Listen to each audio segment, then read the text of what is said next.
Entonces tuvimos un proceso de formación muy grande donde vivenciamos, eres importante, no estás solo y confiamos en ti. Y esa vivencia desembocó en la construcción de las 300 brigadas que empezaron a trabajar en los primeros meses de 2019 en las calles, en todos lados, sin edificios, sin nada. Ahí también está toda la imagen de los muchachos recorriendo, las chicas y los muchachos. Teníamos un promedio de edad de 30 años en las figuras educativas de pilares, recorriendo la ciudad para hacer muy evidente que una transformación se estaba viviendo en la ciudad. Y que era una transformación, y que es una transformación muy profunda, ¿no? Exacto. Seriedad, contundencia, afectuosidad. Así es, dejarse entrevistar por Magdalena Galindo. Estamos aquí con Samuel Salinas Álvarez y vamos a platicar de los pilares. Lo primero que te quisiera yo preguntar de los famosos pilares es que me dijeras que no se tú estuviste en el origen de los pilares, o sea, lo anterior a los pilares, ¿no? ¿Cómo sucedió esto? Sí, empezamos con algo bastante más modesto y que desembocó en estos puntos de innovación, libertad, arte, educación y saberes, los famosos pilares de la Ciudad de México. Pero empezamos con algo bastante más modesto en Tlalpan. Cuando la actual presidenta de México fue delegada en Tlalpan, durante su campaña advirtió la presencia de muchos jóvenes estando en la calle. Y entonces empezó a ver que no había opciones ni de bachillerato, que los muchachos perdían muy rápidamente el ejercicio de su derecho porque los expulsaban de las secundarias, en fin. Y dijo, vamos a hacer espacios donde pueden estar los jóvenes, y me invitó a echar la mano en la Dirección de Educación, donde empezamos a hacer las ciberescuelas, aprovechando instalaciones y equipamiento que venía, ya obsoleto, que venía desde años antes, cuando la izquierda empezó a gobernar en esta ciudad, ¿no? En Tlalpan se abrieron espacios para que los jóvenes tuvieran oportunidad de acceder al internet gratuito en muchas zonas de Tlalpan. Y pues estos espacios ya no estaban tan modernizados y tal. Entonces se modernizaron, abrimos 22 ciberescuelas con un éxito maravilloso. Quienes vean el programa van a tener la oportunidad de ver, por ejemplo, que eran espacios orientados a jóvenes, pero las familias se apropiaron de ellos rápidamente, totalmente gratuitos, y con una oferta muy amplia que la iba definiendo la propia comunidad. Entonces empiezan en Tlalpan en 2016 y ese es su inicio. Tienen un éxito tremendo, nos dan el premio a la innovación en educación en la Ciudad de México, una revista Líderes reconoce el trabajo y hacen una premiación. Y ese es, digamos, el origen, el arranque. Es este interés por abrir espacios para que los jóvenes puedan ejercer su derecho a la educación, y ahí ofrecíamos desde primaria hasta, empezamos a trabajar con mujeres plomeras que venían y daban unos talleres, y en fin, ese es el origen. Ese es el origen, ¿no? Y ya a la hora en que abren pilares, digamos, ¿no? ¿En qué momento es cuando es jefa de gobierno la que hoy es presidenta? Sí. Claudia Sheinbaum Pardo, ¿sí? Sí, es un proceso muy, muy interesante el que se vivió.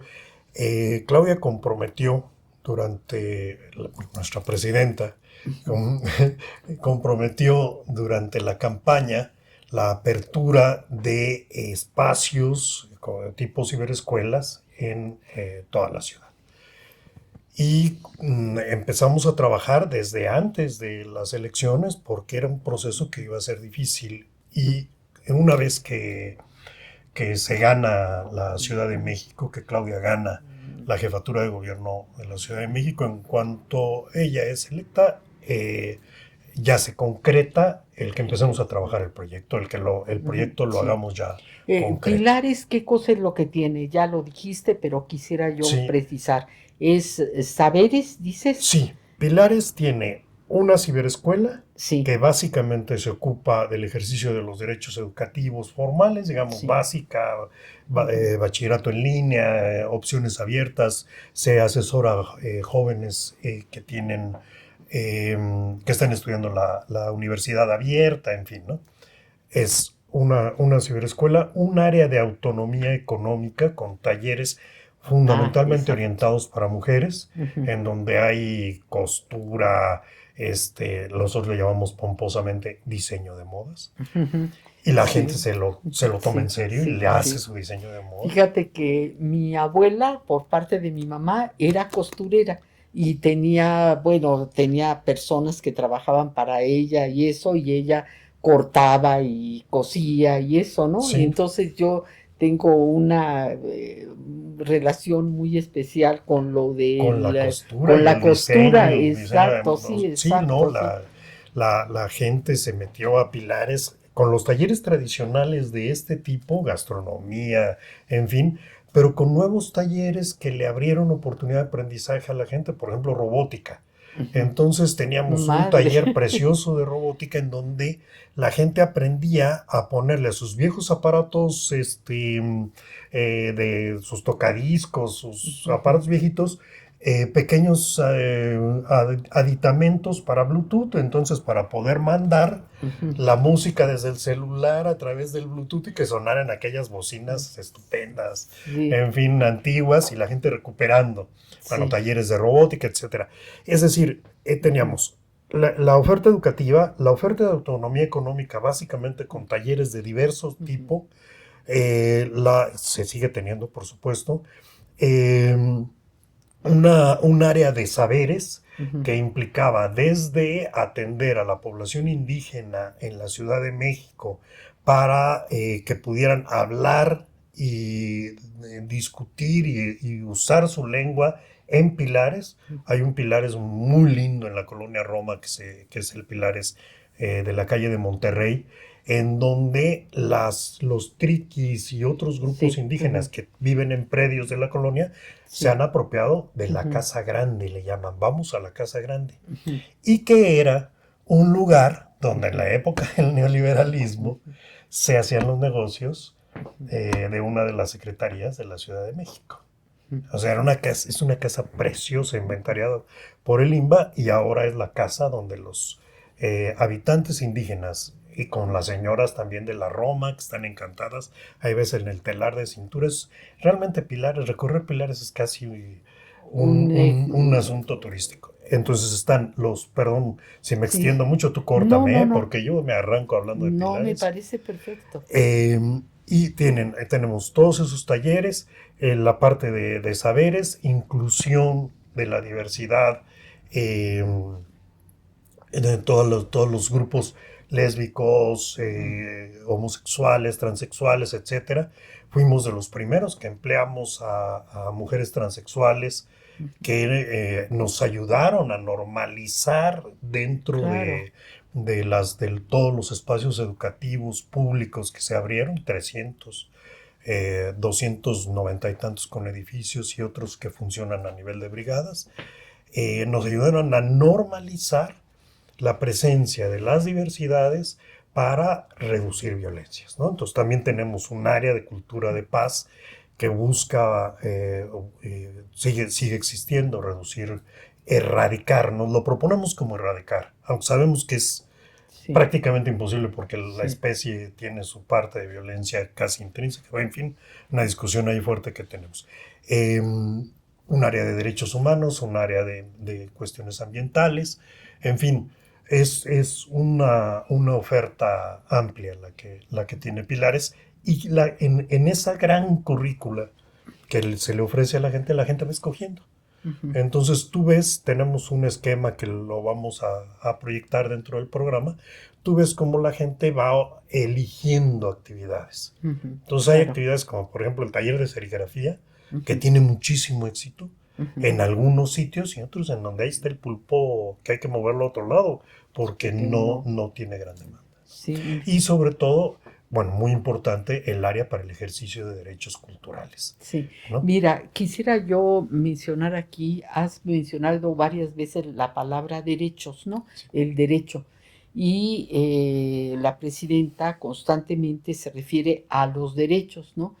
Pues aunque no lo creas, con toda mi experiencia maestra universitaria y demás, hasta el otro día que estaba platicando contigo, entendí lo que quiere decir derecho. El derecho quiere decir que el Estado tiene obligación de cumplirlo, o sea, obligación de darle Así educación, es, obligación, etcétera. O sí. sea, que cuando se dice de derecho, yo lo entendía torpemente como de que yo tengo derecho al acceso a la cultura, yo tengo derecho a la educación, pero como una actitud de mi parte, ¿me Ujú, entiendes? ujú, Como de que me apropiara yo de eso, ujú, que bueno, saber que tengo derecho a la sí. educación, ¿no? Estoy meditando aquí cosas familiares, pero por ejemplo, mi mamá estudió hasta secundaria Ujú, y cuando nosotros ya estábamos en la universidad, dijo, pues yo no sabía que uno podía venir a la Universidad Nacional, que era gratuita, y nunca se me ocurrió que sí, yo pudiera, es decir, no sabía que había esa opción.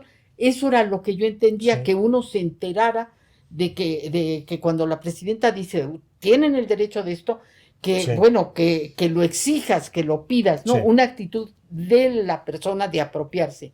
Y hablando contigo, me di cuenta que lo que quiere decir es, el Estado tiene la obligación es de correcto, darle a usted es esto, correcto, ¿no? Y sí. entonces, eso es mucho más, Es, digo, es fundamental. es una cosa formidable. Por otro lado, lo que estás diciendo de cultura y arte, ¿no? Y, para crear una cultura de paz, ¿no? Sí, Esto, por ejemplo, ¿no? Está en la Secretaría de Cultura, que yo estoy familiarizada con eso, digamos, con la Secretaría de Cultura, porque hago periodismo cultural y entonces estoy constantemente pendiente de estas cosas. Vi que la cuestión es que lo que se pretende es que los jóvenes tengan ejercicio físico, que es una cosa importantísima, entre otras cosas, es una cuestión de salud para luchar contra la obesidad, contra la diabetes, contra las enfermedades en general, ¿no? Y justamente una cultura de arte, ofrecerle a la gente arte y ejercicios físicos. Una cosa que yo no sabía, por ejemplo, que vi en línea, digamos, que uno, eso sí lo sabía yo, que a los 21 años empiezas a perder neuronas, ¿no? Y se van, bueno, pues vas perdiendo neuronas, sí, ¿no? Y que lo único que lo restituye es el ejercicio físico. Cuando yo era joven, la idea era de que los jóvenes que eran atletas y eso eran tontos, ¿no? Los intelectuales éramos los que utilizábamos el cerebro y no sé qué, ¿no? Y resulta que ahora me entero que no, que eso es que es lo único que crea neuronas, el ejercicio. Entonces es sí, importantísimo sí. el ejercicio, ¿no? Bueno, etcétera. Entonces, ¿cómo buscaban ustedes, en qué lugares se ubicaban decían, bueno, ¿a dónde ponemos un pilar? Sí. Yo creo que los dos temas que toca son fundamentales en el enfoque de Pilares, en lo que se construye.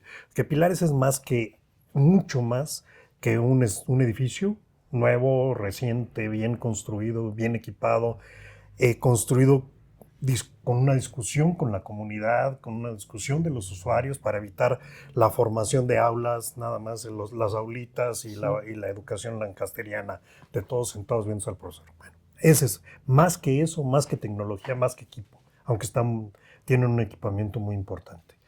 Es entender que lo que está pasando hoy en México es resultado de muchas luchas largas para Sí. construir derechos, para ganar derechos y que que son producto, no son una graciosa concesión del Estado, son producto de luchas sociales de largo aliento, el derecho a la educación, Sí. ¿no? O sea, en 1910 el analfabetismo era del 90% y la gente no se lo cree. Pero ahora el periodo neoliberal nos quita la palabra derecho, así como andan expropiando todas las palabras, ¿no? Libertad, en fin.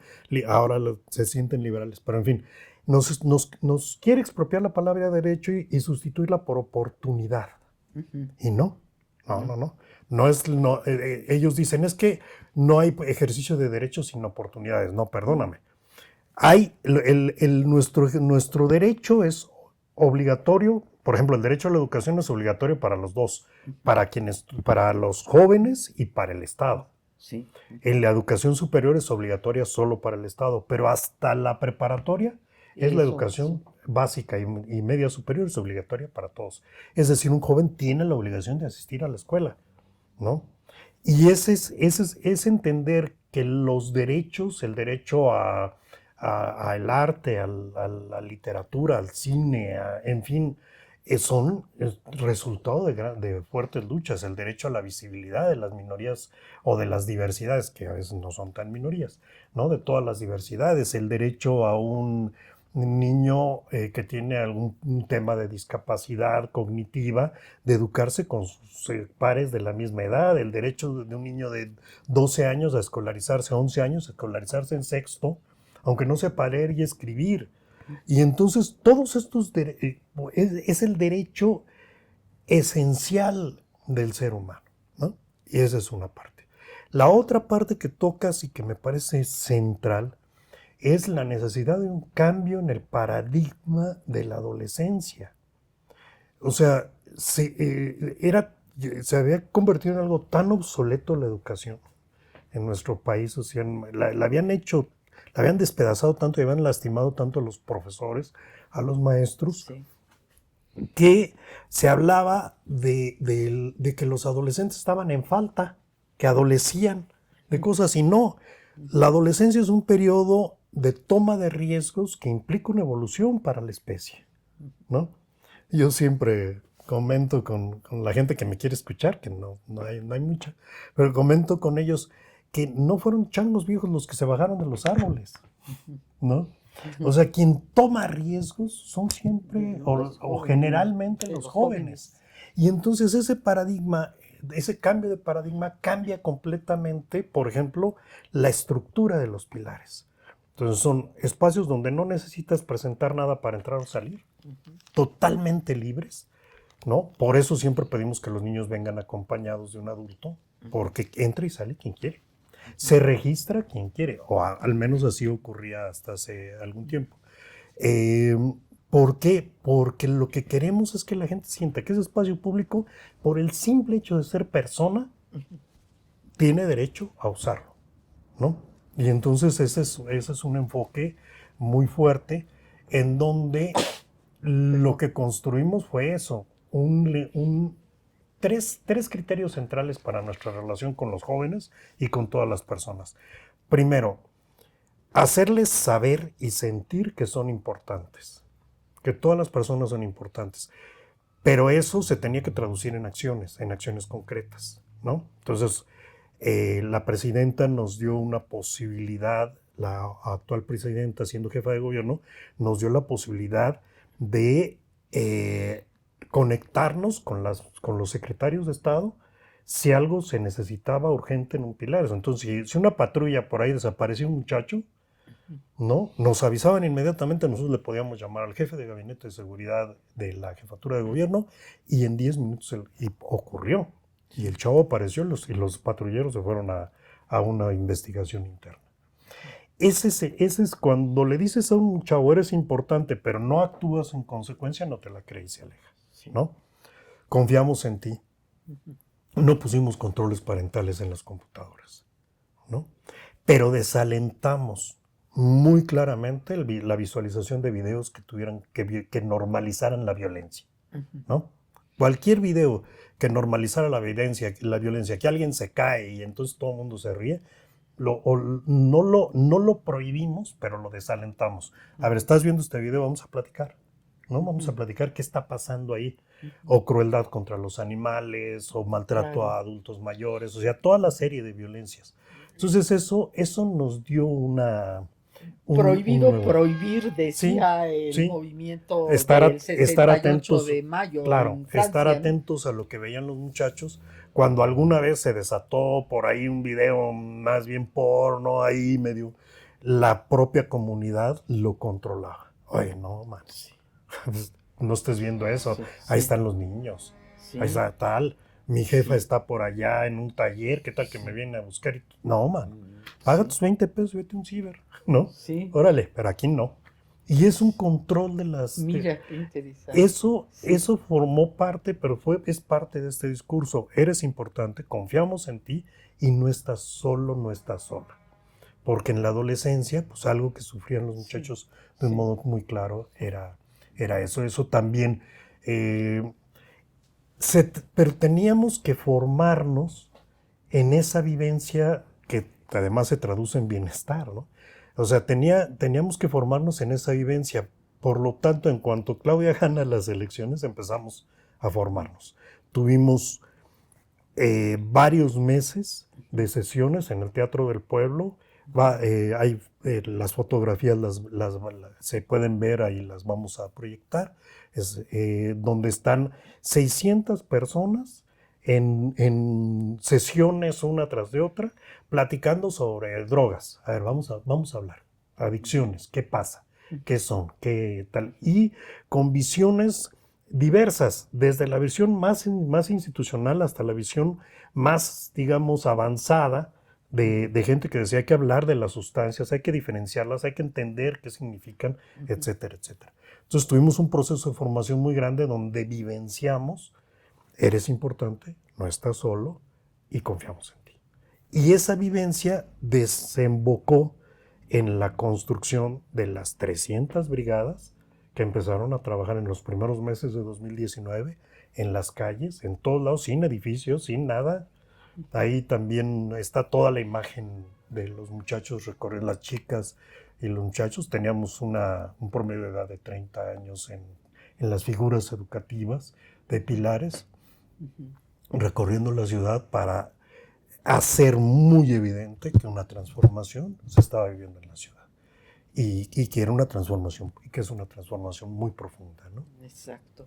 Fíjate que has llamado la atención sobre la cuestión de la diversidad y yo no me canso de repetir que cuando surgió la independencia en México, el norte trató de unirse a los Estados Unidos y el sur incluso formaron las repúblicas centroamericanas, ¿no? Se separaron de México y había intentos, digamos, de otros lugares que se querían separar. Y entonces el gobierno que surge de la independencia, ¿no? No encuentra otra manera de impedir que se desprenda el país, que se deshaga el país, ¿no? Que poner en la escuela primaria, en el primer año, gramática española, para por medio de la lengua española unir, ¿no? Ese es el gran proyecto cultural de la independencia, ¿no? Que sirva de argamasa, de pegamento, el que todos habláramos español, ¿no? Hoy estamos viviendo una cosa distinta y tú ya lo has mencionado varias veces en esta plática, ¿no? Que lo que tenemos hoy es reivindicar las diferencias, Sí. Es decir, desde la biodiversidad, ¿no? Sí.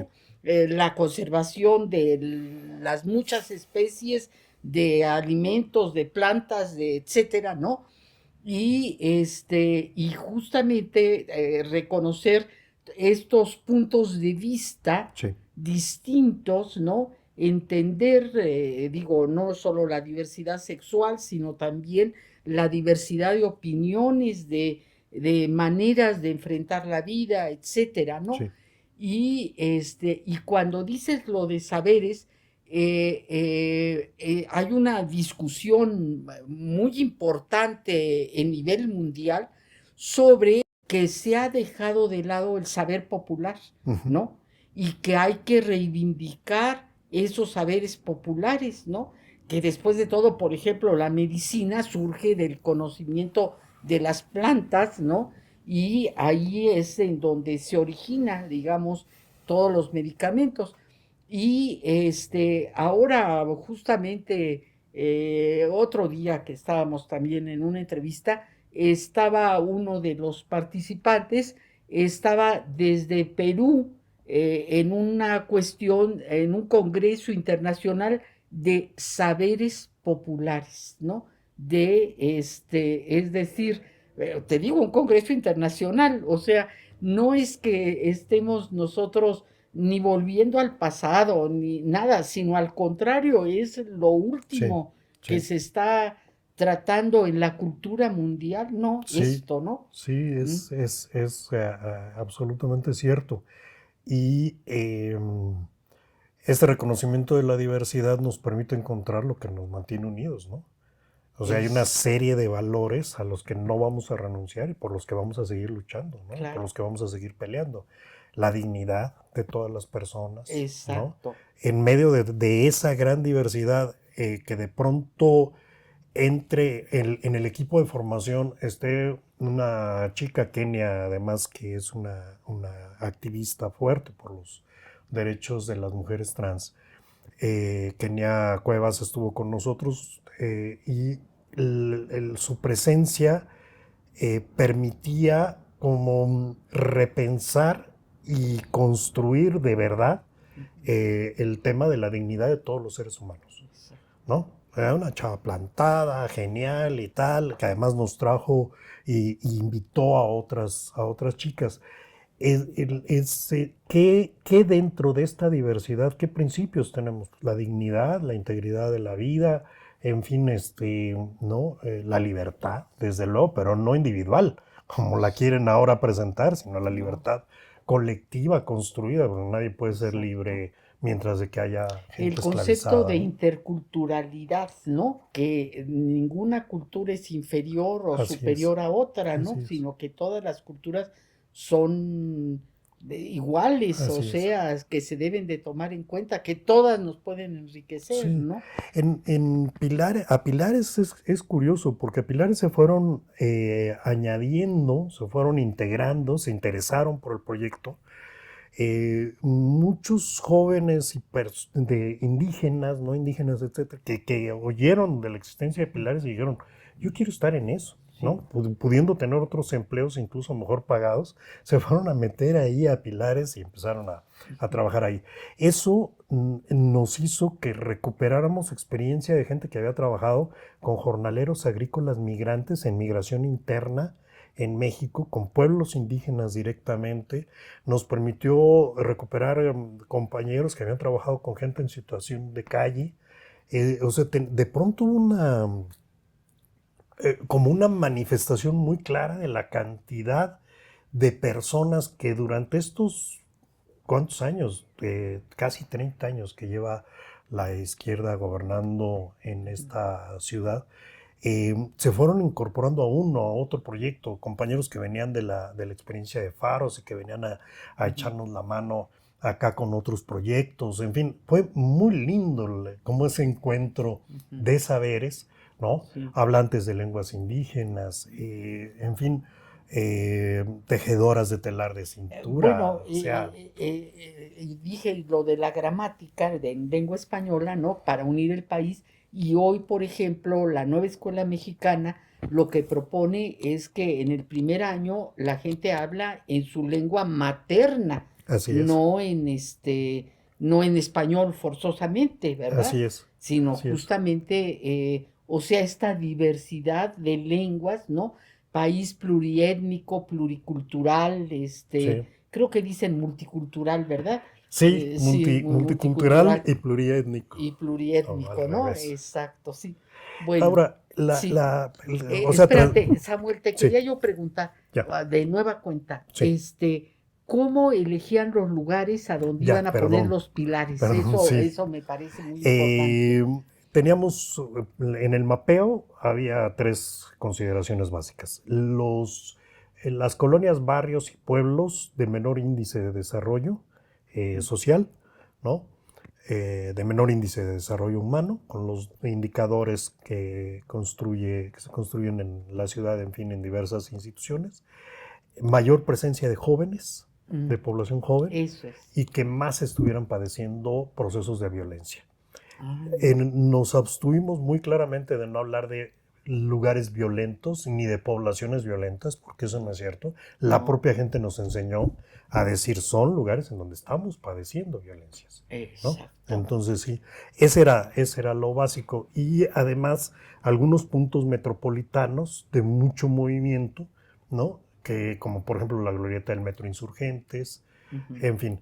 Y luego, una vez que definimos cuántos pilares en cada alcaldía, los distribuimos en regiones, se empezaron a acercar movimientos, de gente de los movimientos, del movimiento urbano popular, de varias organizaciones que tenían como rescatados espacios para decirnos, oigan, nosotros queremos hacer convenio con ustedes, ¿no? Vamos a armar.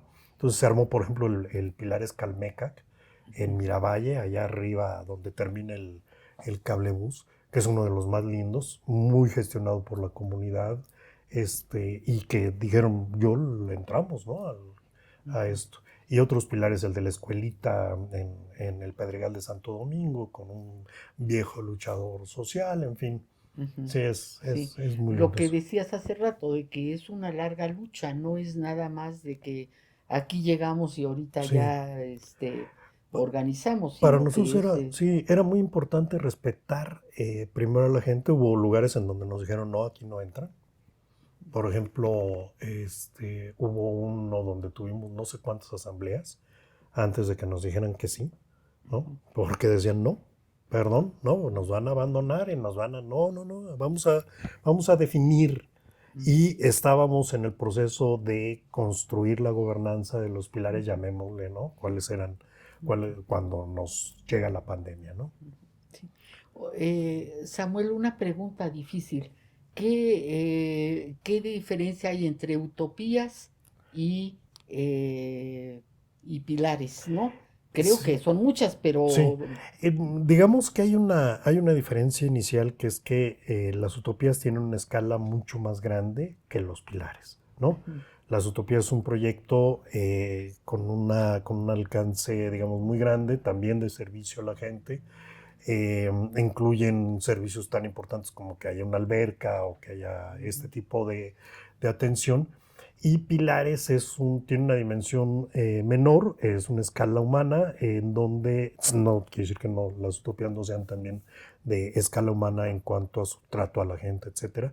Pero aquí son más pequeños, algunos son bastante grandes, pero la idea es que la comunidad pueda hacerse cargo de ellos, que la comunidad pueda tenerlos muy cerca. Entonces, por eso se pusieron tantos.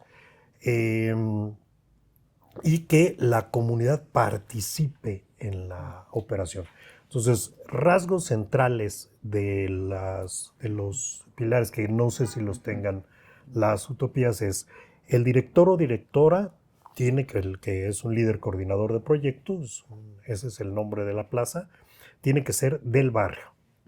O si no es exactamente del barrio, tiene que vivir en el perímetro del barrio. Los docentes, todas las personas que trabajan en el ámbito educativo, tienen que ser del barrio o de los alrededores.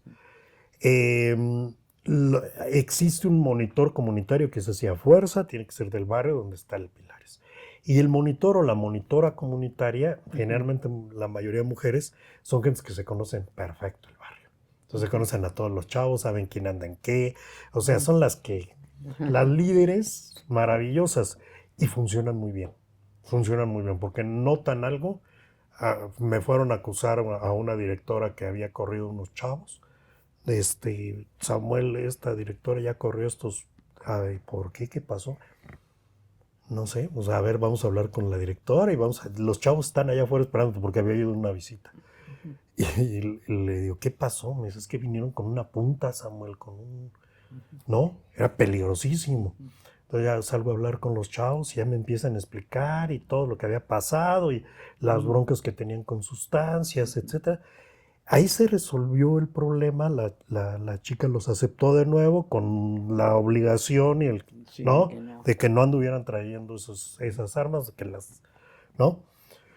Y se resolvió el problema, pero gracias a que la señora se dio cuenta, la monitora comunitaria. Entonces, esas son algunas de las fuertes diferencias que se tiene. Los pilares tienen una autonomía, se diseñaron para que tuvieran una autonomía relativa. O sea, el Pilares va decidiendo su oferta de servicios, Claro. ¿no? El Pilares decide si cierra o no. El Pilares decide si participa en una celebración del barrio o no.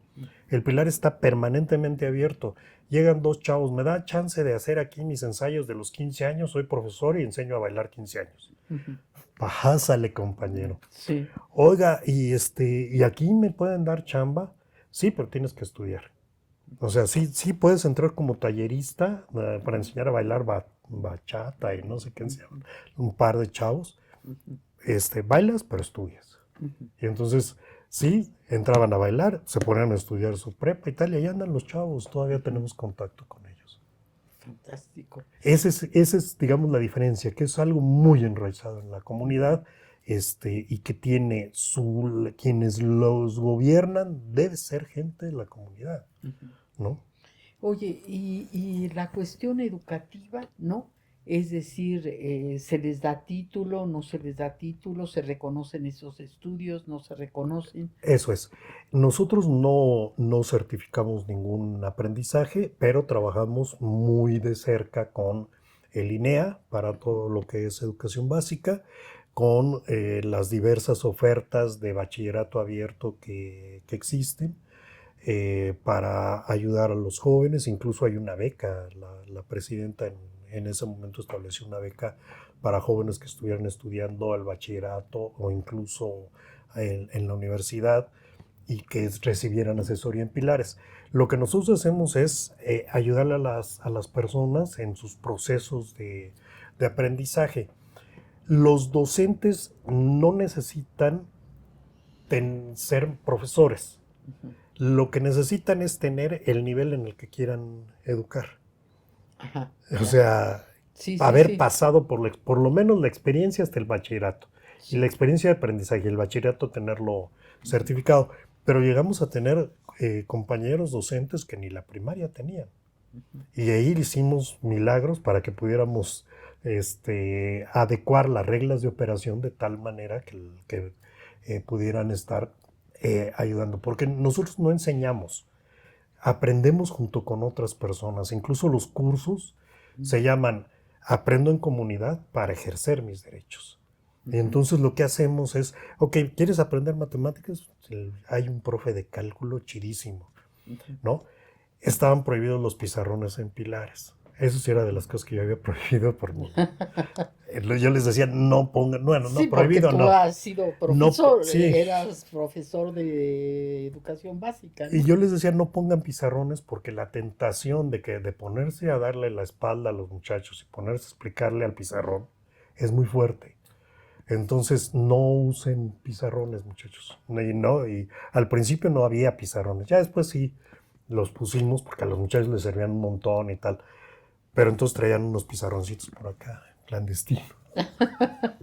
Los chavos lo resolvieron y traían sus pizarrones porque no podían.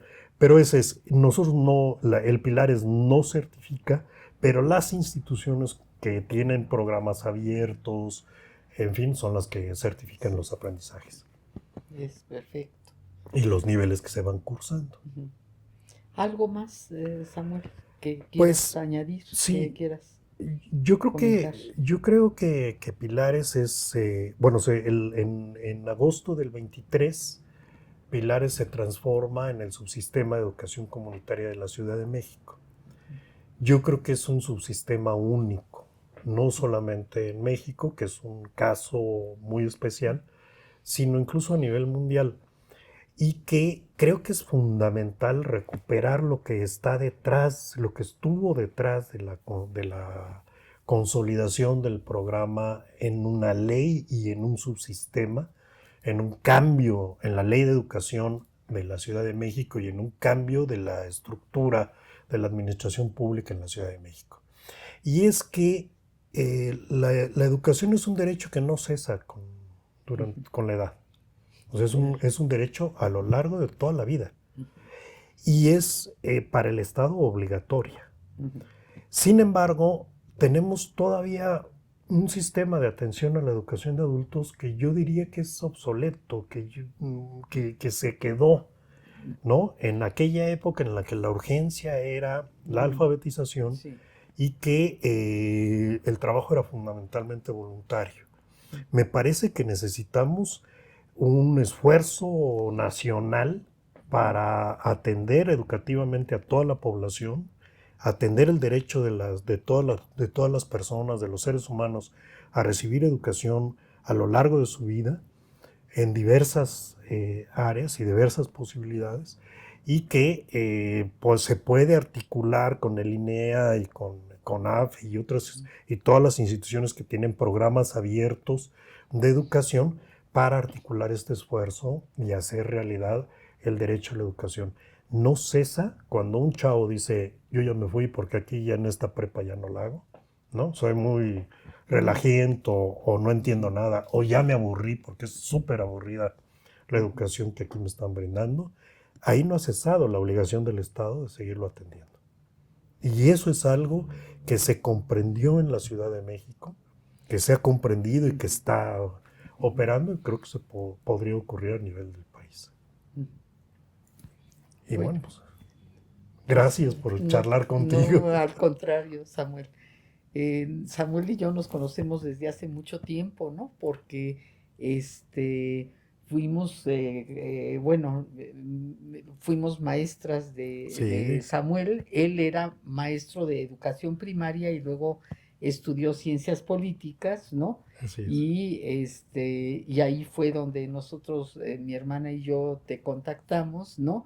O sea, tenemos mucho tiempo de conocernos, sí, ¿no? Sí. Y yo estaba, escuchaba más bien de lo de los pilares y eso, y sabía que tú estabas ahí en ese lugar, ¿no? Digamos, sí, que estabas ahí colaborando con la hoy presidenta Claudia Sheinbaum Pardo.